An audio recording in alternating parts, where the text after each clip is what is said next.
Welcome to the Wish I'd Known Then podcast, where we focus on how authors found success, looking at strategies that have taken them to the top of the bestseller charts, as well as what they've learned from their mistakes. Because being an indie author is more than knowing the latest marketing trend. It's about being innovative and creative and learning from your mistakes.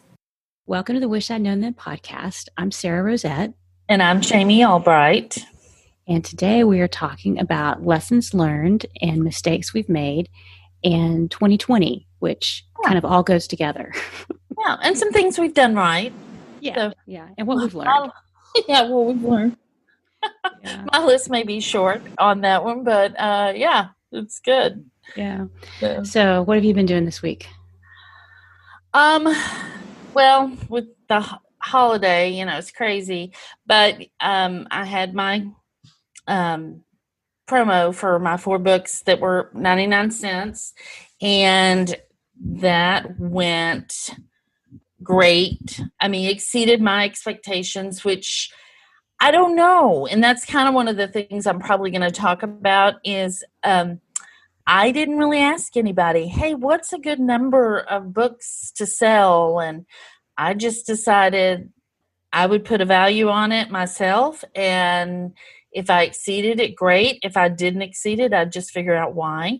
Mm-hmm. And I exceeded it. And so That's great. That's really great. And what's more great about it is I'm not, running it up the flagpole, seeing if anybody's going to salute.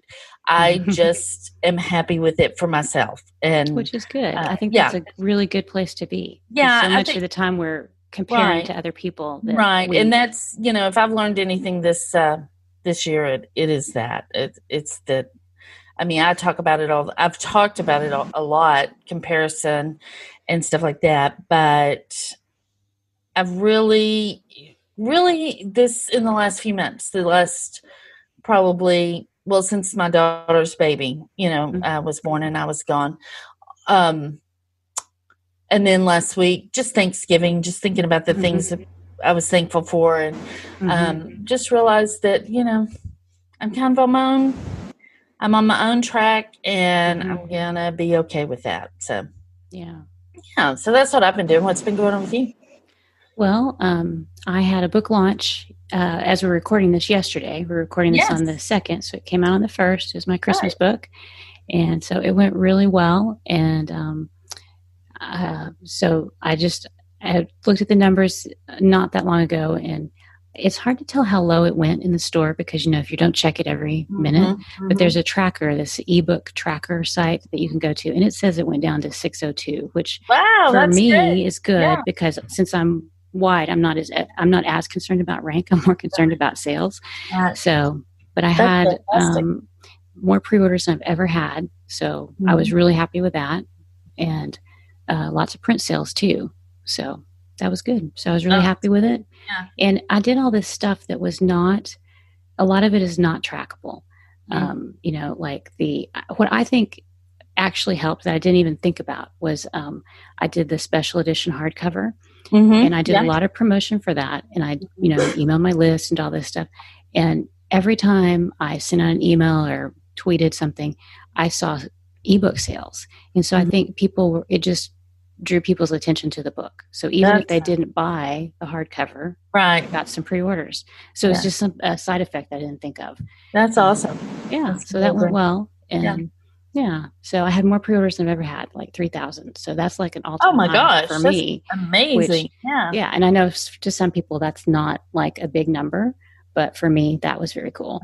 And it was we're not doing that for you. It's great. Yes, that's true. Yes. That's true. But you can do the same thing to me when I do it. Yeah. The other thing that was cool is that it was my 30th fiction book to publish it. And so, I figured out I started publishing in 2012. And so I've published 20 books because I had 10 books traditionally published. So that's 2.5 books a year. And people who say, you can't make it, you have to write a book a month. Right. You can do it. It just takes longer. Right. But I was like, that's a big milestone. And my husband got me a cookie cake that says 30 on it. And I was like, I'm going to post this on social media and say, I love being 30. Yes, exactly. That's great though. Wow. 30 books. That's amazing. Yeah. So I was really happy. I feel like that's a big milestone. Right. Yeah. So that's my update. Just book That's stuff. great. Yeah. Yeah. So should we start with 2020? How'd you think the year would go when it started? If we had seen what was coming, we would be millionaires right now. No idea what was coming. And I would say I learned some big picture things that are not to do with writing, but I don't know, just things that there are certain things that happen in life that now I realize, oh man, I just took that for granted. Like I had some friends, I've had friends in the United States that got a diagnosis and like they needed to have a biopsy and do treatment and stuff. And they couldn't do it because everything was shut down. And I thought I had to have a biopsy and treatment and surgery. And so this was years ago, but I thought I was so lucky that you're blessed that I was able to, and that never even crossed my mind. So it's like, it just highlighted to me lots of things that what we would consider normal life and how blessed we are to be able to just go to the doctor and get things done or, go visit people, go to lunch. See each other, smile at each other and have someone smile back at you. Yeah. Yeah. Things like that.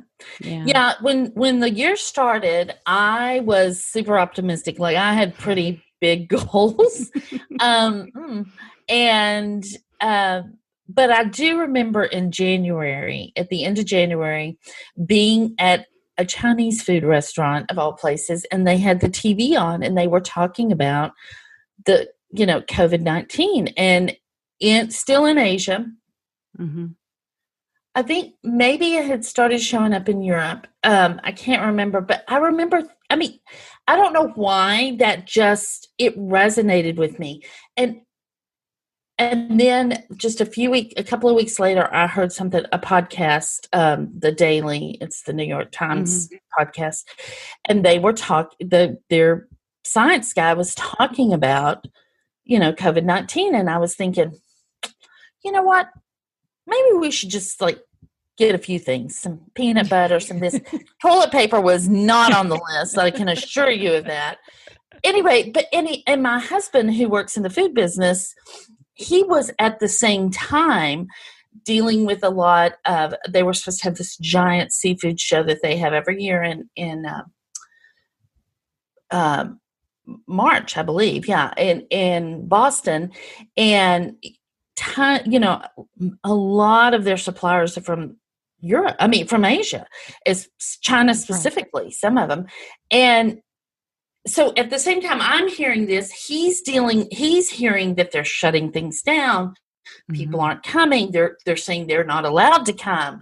And so we sort of had, I wouldn't say like a heads up, but both of us knew it was going to be probably worse than anybody thought. You were aware. Yeah. Yeah. Just a little bit, just because of things that we saw, but still could never have imagined. Never in a million years. So my goal this year was to significantly increase my income.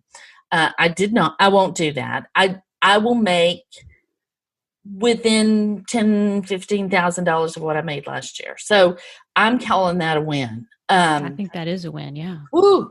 And because things got really tough for me, not the first month, but that we went into lockdown and everything.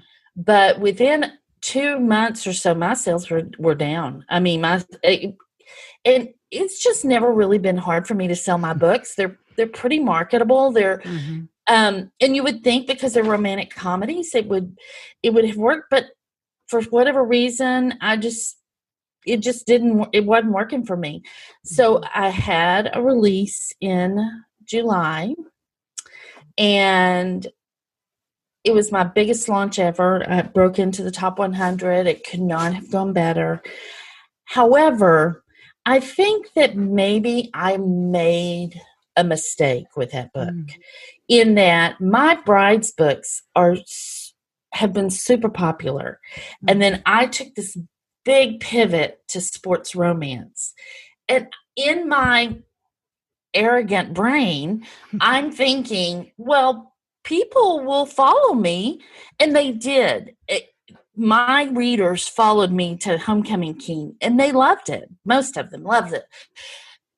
What I did not anticipate is the sports romance readers that read Homecoming King did not go back to my bride's books. I mean, some did, but not in the numbers that I thought. Yeah. And I, Ricardo last week was talking about that, how people who are, they've got a successful series and they take this big pivot. Well, mine's not a big pivot, but it's enough of a pivot that I am struggling a little bit to write the next book in this sports romance, even though because I'm not sure it's the right decision. I'm not sure I shouldn't go back and write a couple of more brides books, and just use Homecoming King as a standalone, which I could do. I could easily do. I haven't made just a ton of progress on Homecoming King we'll talk about that, why that is. But, so that's kind of one of my lessons learned, that maybe I should have considered the fact that just rom-com readers sports rom-com readers don't necessarily just read rom-com. Right. They really like sports romance. And romance is to me, it's such very defined subgenres. And a lot of people won't cross over, like historical mystery, historical fiction. People have like a certain time period they want to read. Like if they read Regency, they don't want to read Victorian, they don't want to read 1920s, they don't want to read medieval. And then that's an easy thing to think, well, it's not that different. But it is very segmented in that way. So I can see why that might be a tripping point for some people. It's a little bit of one. And while that book did well for 3 months, it really did well. It's dropped off, and it's hard to justify spending a ton of money advertising it because there isn't a place for them to go. Right. So on one hand, it makes sense to write more like it so that people have a place to go. But on the other hand, my breadwinners are still my bride's books. So I don't know. I'm struggling with that a little bit. I'm continuing to work on the book, the next book, that comes after Homecoming King, but I can see that might have been not a great pivot. But I was really burnt out. Well, yeah, I think, remember you were saying that you didn't think you had any more ideas for brides books. And I feel like that too sometimes when I get to There are always so many ways you can run away from a wedding. And, I don't know. We should ask our group, true. What other ways can you run away from a wedding? I'm sure they could come up with some good ones. Yeah, so that's my 2020. I guess, those are kind of the mistakes, and then the biggest mistake I ever make, and I have made it from the beginning, is comparing myself to other people. I mean, it's just comparing what I do to what somebody else is doing. And last year, I made a concerted effort, spent a lot of money that I budgeted for, to play with the big girls, to play with the big romance writers in my genre and stuff, and it worked. My name and my invisibility just increased, and it worked. The problem is I don't have enough books to capitalize on that, right? To capitalize on that, and then to compare my five little books, five books to their, even if it's 13 books. That's back catalog of, And so what happens is I have done great. Yes. I have done great. But I spend a lot of time going, I'm not doing as well, because I'm comparing myself to people who are in another league than me. And it really is just something that I have since July, really, and the launch of that book, because I really thought that book would do even better than it did. It did great, but I thought it would do better than it did. And since then, I have really had a come to Jesus meeting with myself about it because it was phenomenal. It was a phenomenal release. It was a phenomenal month. However, I was thinking it was going to be super phenomenal. And when it wasn't, I was disappointed. But I was disappointed and phenomenal. That's ridiculous. Right. But you had to do it and see, right? I mean, because I think if you had written another Bride's book, then you would have been like, oh, yeah, I really want to write this other one. So you've done it and tried it and you've seen the results, and you probably wouldn't have known that until you tried it. Right. And it's not like you can't go back to the Bride's books. No, not at all. Not at all. And I do think the Bride's books are still really popular. I think people really, last week proves that people want those kinds of books. But what I've learned since August, end of August, or no, I guess September, when my daughter, went into preterm labor and I had to go, and I ended up staying. I didn't have to go. I chose to go, and I ended up staying for 6 weeks. 2 of those weeks I did work, but the last month I didn't. It's just too hard. What I've learned, and at Thanksgiving we went around the table, of course, telling what we were thankful for.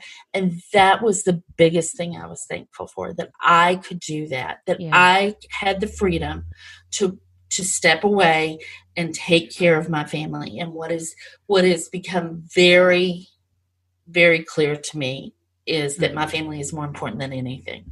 And, of course, we all say that, we all know it. But for me, it meant kind of a loss of visibility, a little bit of loss of money, but that just doesn't, especially with this year, the way things are, in the scheme of things, my family was so important. It's the most important thing to me. It's more important than people reading my books. It's more important than me being known for writing books.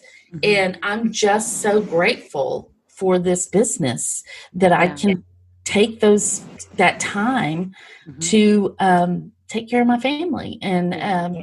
And so for me, that's why last week was so big for me, because I don't know. I mean, compared to somebody else, it might not have been very good, but for me, I was happy with the fact, the money that I made and the books that I sold and the ranks that I got. And that was huge. So I think if 2020 has taught me nothing else, it's that, I got to stop comparing myself to people, and I have to, and that my family is the most important thing. And so if I make a choice to step away for, a few weeks or a month or whatever, that's my choice. And so I don't need to be upset about it. Nobody's making me do that. And so I can just be okay with that. And, this business is so fluid that we can, it may take me a little work to get back to where I was before that, but not much. I mean, it's not going to take that much work. It just takes continuing to do what we do. Right. And I think I have like this mental image that as we're going along, like if it takes a while to do something, like we're sliding down the hill and people are passing us, and like, because I have an idea that I would really like to work on, and I feel like, oh, but if I do that, then I'm stepping away from this series to do this other thing. And I think that the way you're looking at it is the way to keep ourselves happy and content is to not be concerned that people are getting, books out or, making more sales, because the business, it will always be there, and readers are always looking for books. Doesn't matter. It's like, I'm never going to say, oh no, I have plenty of books to read. Right. Right. Exactly. And if 2020 has taught me anything too, it's that I'm not as mentally strong as I thought I was. Sad to say, but it's true, because it has. Yeah, we've all found very that hard to focus, and I think the majority of people, it's the same way.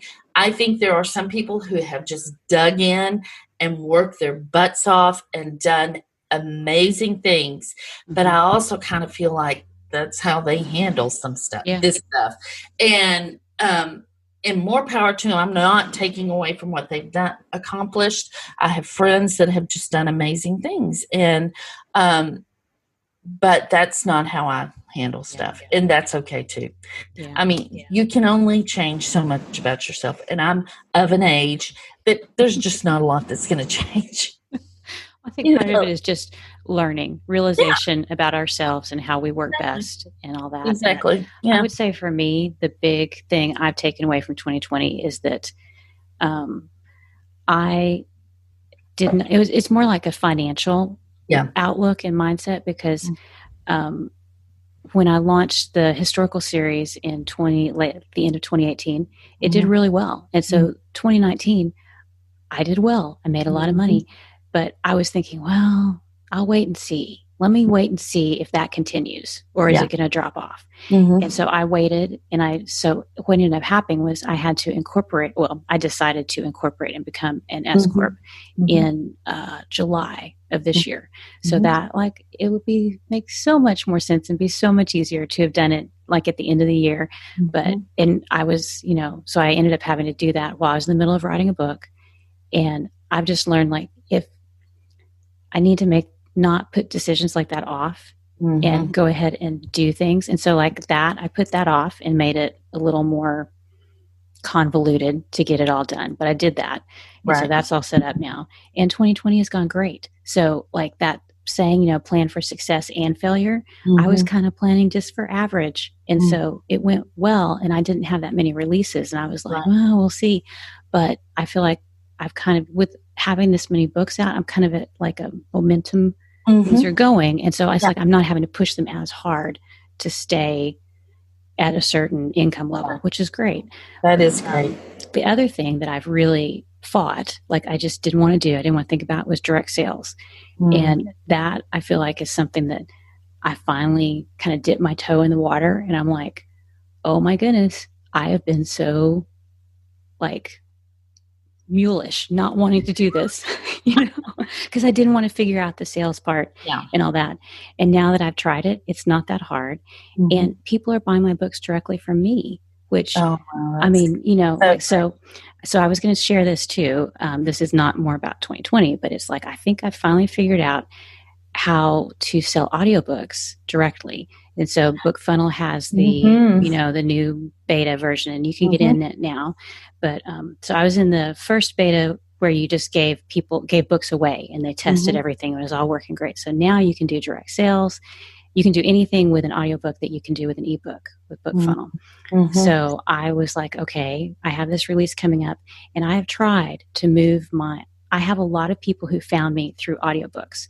And so they want that new audiobook. So with the launch December 1, they wanted that audiobook. And I was like, I don't know when it's coming out. I submitted it to Audible, and I've tried to move them to other platforms. I've gone direct to Kobo this year.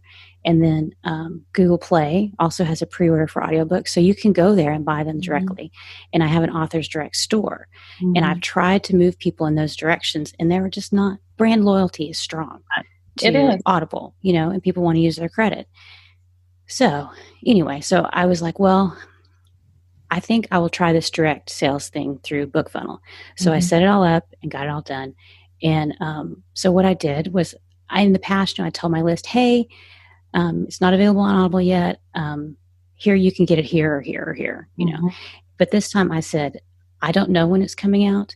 Audible is not giving us any information. It's been submitted. I have no control over the release date. Right. And lead times for this are running anywhere from 6 weeks to 3 or 4 months, and sometimes longer than that. And I think it was that little bit of information telling people, you may have to wait multiple weeks to get this. And I said, so here's my solutions for you. And I listed out, you can get it here and here, or you can buy it direct from me at a discount. And people are buying it. So I've had so great. Yeah. So that's just something that I was just not wanting to mess with. But I can see now how that gives me more control over my business. And that's a good thing. It is.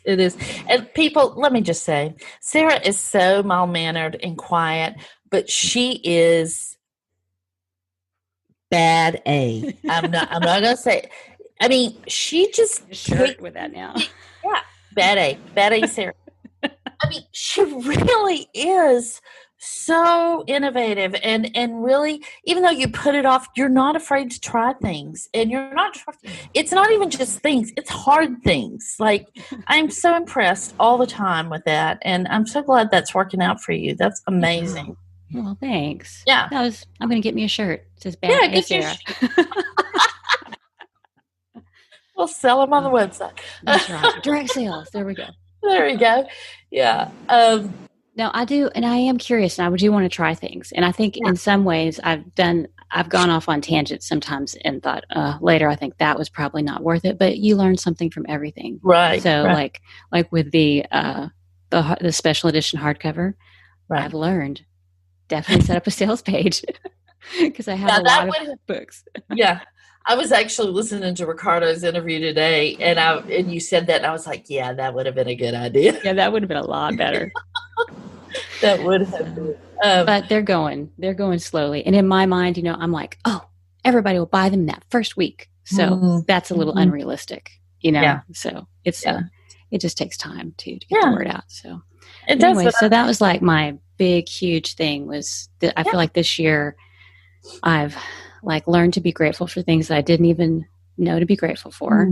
And I've also, I'm just so thankful too that we have Zoom. I know that Zoom is not at all as good as meeting in person, but thank goodness we have Zoom and we have Dropbox and all these things that we can share and communicate with. I mean, can you imagine if this had happened like 20 or 30 years ago? We would have all just been stuck in our houses, like calling each other all the time. On our rotary phone. For those of you who don't know, a rotary phone, something we had when we were. That would have been, it would have been terrible. And I'm so grateful too for our listeners. And I mean, we talked about this last week, but y'all, this is it. It just amazes me every time I get a message or a comment saying how you guys love the podcast or you like us. It makes my day. So it does make our day. Thank you. Yeah. It really does. Yeah. And this, like I said last time, this has been a bright spot for 2020 for me, that just being able to talk to more people and meet people virtually, that some of them I'd never met before, and reconnect with people that like we'd seen at conferences and stuff. It's been really good. And I've learned a lot. Almost every interview, there's something that I'm like, oh, let me write that down because I need to do that, Yeah. So it's been really good. Yeah. And then conferences, let's talk about how the fact that that hasn't happened. And it's been so disappointing and just depressing for me. But interestingly, and, I'm just keeping it real here, folks. I was supposed to speak at the 20 Books to 50K conference again this year. And last year I spoke on making six figures with one book a year, which, was great. And I was glad I got to do it.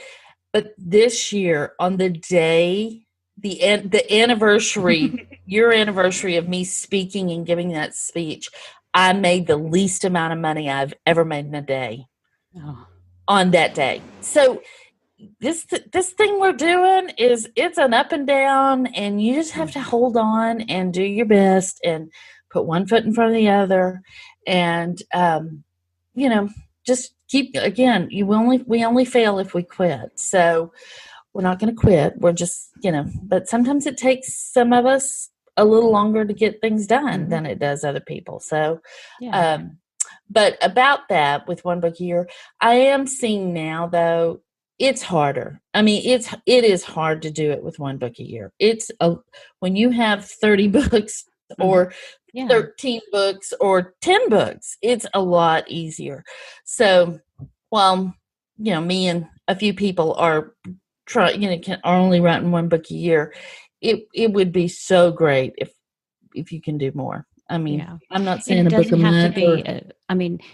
If that's what you can do, that's what you can do. But fabulous. If you can do, like I've figured, my average over the last 8 years has been like 2.5 books per year. And so, that's, fairly low considering the output of some people. Right. Exactly. So if you can do 1 or 2 books a year, if you look over the long term, you're going to have that backlist, if you just keep at it. So that's the whole thing, is just don't quit. And I get emails from people. A lot of people take my cozy course, or take the little mini jumpstart course, and they email. And the secret is you just keep going and you don't quit, because there's so many people that have ideas, and they have great ideas, but if you don't ever write them down, that's the delineator, the people who write stuff down and keep going and keep doing it. So, And when you're struggling, if you get 500 words on a page, that's 500 words that weren't there before. And believe me, over the last few months, I've really had to kind of take on that mindset of, yesterday I didn't have these 500 words or these 2,000 words. It just depends. If I get 2,000 words down, I'm a happy girl. So, too. But I think that if nothing else, this year has shown us, one, what a great business this is that we're in, that, that we, because of what I do, and my husband, because he's in the food business, and a lot happened, and, people were let go or furloughed or whatever, but our lifestyle has not changed. Things have not changed for us, and we're so grateful. And a lot of that has to do with what I do as much as what he does, because it's a resilient business. I mean, it is. It's hard, but it can be maintained even through really tough times. Right. On the flip side of that, it's hard to write and be creative when you're super stressed out, because there are a lot of people who are not doing as well, not because they're not selling books, but because they've had people sick, or their spouses are out of work, or they're having to teach their kids. Good gosh, I don't know what I would do if I had to do that. So listen, if you're just crawling to the end of this year, give yourself credit that you're still, on your hands and knees, not flat on your face, because it has been so super hard. And, it's, hopefully next year's going to be better, but it might not. So we just have to keep going. So. And that's the thing. The industry changes all the time. And this is just one of those really big changes that the whole world is going through. So I feel like, you just got to figure out what works for you. And, maybe we've had, one of our very first interviews was Nathan Van Coops, and he was talking about how being a writer is a great part-time job, and he loves being a part-time writer because it gives him the flexibility to try some things that he wouldn't do necessarily if he was a full-time author. And so maybe writing is not the full-time, but the part-time, and that's okay, And so we can do it anywhere. We have to transition, from full-time back to part-time, or just stay part-time, that's fine. Right, because between Prime Day and the middle of November, things were rough at my house. I mean, my dashboard was offensive, frankly. It offended you, huh? Yeah. And I was thinking, you know what, I may need to go get a part-time job, because I want to keep doing this. Now, things have turned around some, and I'm grateful, but it could go back the other way. We can't be precious about that. We're writers and authors, whether we do it full time or whether we do it part time. And so that's just how it is. I mean, if you're putting words on a page and you're working towards publishing a book, or you've published books, you're an author. So there's not anything that can take that away from you. So yeah. Well, this has kind of turned into the Thanksgiving show that we didn't have. I know it has. I know. But that's good, though.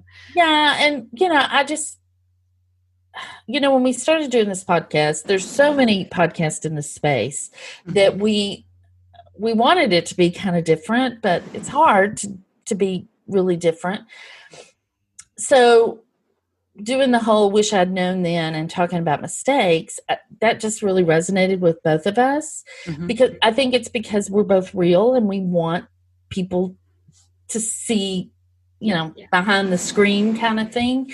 And so, yeah, I think that's the kind of show we're going to keep doing. And that's what we've done today. We haven't always done things the right way, but we've learned from it, and we'll do better next time. And thankfully, you do really hard things, so when I try to do them, it's a little bit easier. So, yeah, we're so funny because I feel like we compliment each other. Like I will try things, and then Jami may try those things that I try. And then she does things and I'll be like, oh, I should be more like that. Like in the way you handle things. Like your interpersonal stuff. You wouldn't think a second thought about going up and talking to somebody at a conference. And I'd be over in the corner of the room going, should I? Should I not? Should I? Should I not? Maybe I should. Maybe I should. Maybe. Yeah. So see, there are things that I could be more like Jami, which would be good for me. Yeah. Well, speaking of, Romance Author Mastermind starts tomorrow as we're recording this, and I want a full report. Okay, yeah, I'm very happy. I'm excited about the speakers. It's going to be amazing. I've been the last 2 years blown away. Career-changing sort of conference. I'm very sad that we're not there. Because it's virtual, right? It's virtual. And it's gotten me down. I'm not going to lie. It's gotten me down a little bit. This year's been hard because of that, just not being around people for me. But, I'm a little sad about it. So I'm hoping I can get past that so I can really learn some stuff. But there are just some really great speakers and great workshops that are, topics that are going to be discussed. And so, I'm looking forward to it. I'm really counting on, every year I've left and gone, oh, that's what I need to do, and I've done it, and it's changed things. So, but I don't know what this year will hold. It'll be a whole nother ball game. So we'll see. Well, I can't wait to hear about it because you always come back with good information. Yeah. So we will vicariously participate along with you. Yeah, after you get back. I'm just looking forward to the information. I'm sure it's going to be just phenomenal because it has been the last 2 years. So yeah. Well, I think we've covered 2020, don't you? I do too. I'm not going to say let's get the hell out of 2020, but I am looking forward to 2021. Mm-hmm. Oh, I think everybody is. Yeah. And normally I really enjoy this time of year, from November, December, that the fall season and into winter. That's my favorite time of year. And this year I'm kind of I'm enjoying it. I like it, but I'm I won't be sad to see 2020 go. I'm about ready. But I will tell you this, because I'm home and, with time on my hands, it looks like the North Pole has thrown up in my house. If it's standing still, there is a light on it. I am not kidding you. I have, in fact, today I spent about 20 minutes rearranging the ornaments on my tree. What? I got stuff to do. I don't need to be rearranging my ornaments. Oh my goodness. Too bad we are social distancing because I have not done a thing. I have not done a tree. I have not done any decorations. So this has been up since November 1st. We've had everything up since November 1st. Oh yeah. And I just keep adding to it. I just keep adding because what else do I have to do? Why not? So yeah, my goodness. When my grandkids walk in, they're going to be like, "What has happened?" But I kind of want it to be magical for them, and that's awesome though. Yeah, that is cool.